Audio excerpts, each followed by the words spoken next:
Ebola ஆட்கொள்ளி நோய் பாதிப்போடு கென்யாவில் இருந்து சென்னை வந்த தேனியை சேர்ந்த பார்த்திபனை சென்னை அரசு மருத்துவமனையில் தனியறையில் வைத்து மருத்துவர்கள் தீவிர சோதனை மேற்கொண்டுள்ளனர். உறவினர்கள் சந்திப்பதற்கு கூட அனுமதிக்கப்படவில்லை.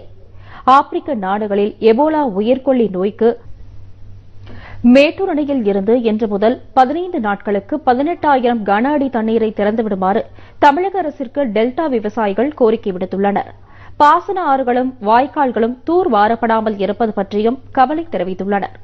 மேட்டூர் அணையில் இருந்து சுதந்திர தினத்தன்று வீடுகளிலும் படகுகளிலும் கருப்பு கொடி ஏற்றி துக்கம் அனுசரிக்கப் போவதாக ராமேஸ்வரம் மீனவர்கள் அறிவித்துள்ளனர்.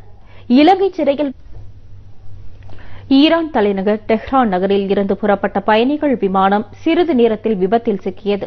இதில் 40ற்கும் மேற்பட்டோர் பலியானதாக தகவல்கள் தெரிவிக்கின்றன. டெஹ்ரானின் மெஹ்ராபாத் விமான நிலையத்தில் இருந்து புறப்பட்ட பயணிகள் விமானம் டாபாஸ் நகரை நோக்கி சென்றது. விமானம் புறப்பட்ட சிறிது நேரத்தில் வெடித்து சிதறியது. விமானத்தில் இருந்த 40ற்கும் மேற்பட்டவர்கள் பலியானதாக ஈரான் தொலைக்காட்சி தெரிவித்துள்ளது. ஜார்க்கண்ட் மாநிலத்தில் மாவோயிஸ்டுகள் இரு குழுக்களாக பிரிந்து துப்பாக்கிச் சண்டை நடத்தியதில் 15 பேர் பலியாகினர்.